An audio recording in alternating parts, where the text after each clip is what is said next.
Hello everyone, welcome back to Learn Economia. In this video also we will be discussing a very important index which measures the inequality.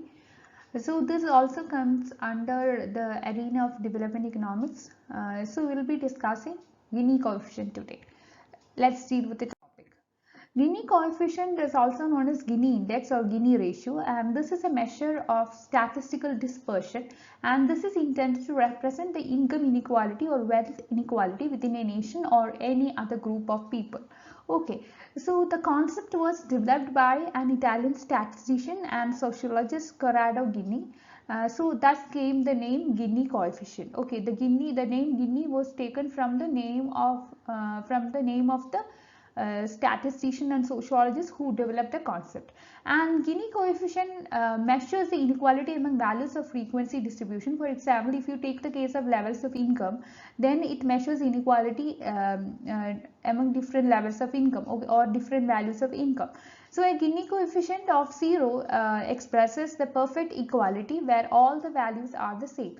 For example, where everyone has same levels of income, but we know that this is a hypothetical situation, but still it ranges from the Gini coefficient is always measured along a scale which starts from 0, and 0 means perfect equality. And Gini coefficient of 1 means 100%, that it expresses maximum inequality among the taken values. For example, for a large number of people, when only one person has all the income or consumption and all others have none of the income. So in this case, there is perfect inequality in the economy, and the Gini coefficient will be very much close to 1, or it could be equal to 1. For a larger group, we could see that the values would be close to 1 or unlikely, and given the normalization of both the cumulative population and the cumulative share of income used to these two things are very much important to calculate Gini coefficient, and the measure is not overly sensitive to specificities of income distribution, but rather only on how many incomes or how incomes vary relative to the other members of a population is something that is dealt with in Gini coefficient. The exception to this is the redistribution of income resulting in the minimum income for all people. When the population is sorted, if their income distribution were to approximate a well-known function, then some representative values will be calculated.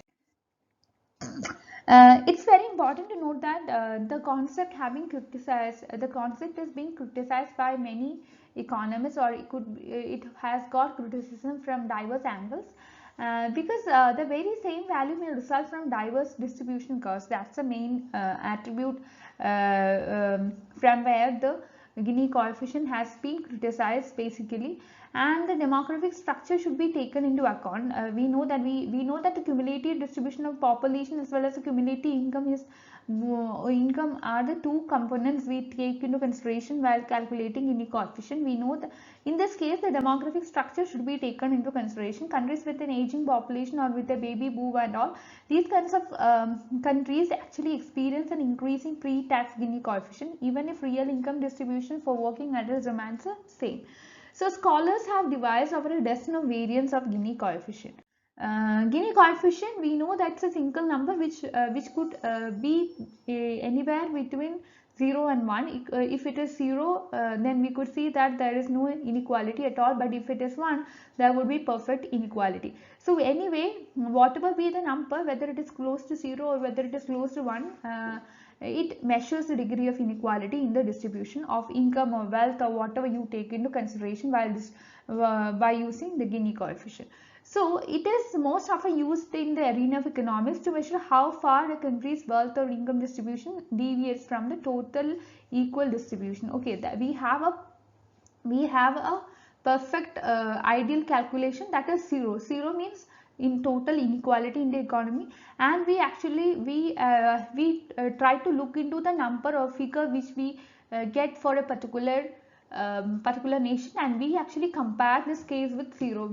So if it is very much close to 0, if the figure is very much close to 0, then we could see that inequality is less, but on the other hand, if the figure is very much close to 1, then we could see that the inequality is very much high. Okay, the Gini is the sum over all income ordered population percentiles of the shortfall from equal share of the cumulative income up to each population percentile, with that sum shortfall divided by the greatest value that it could have, with complete inequality.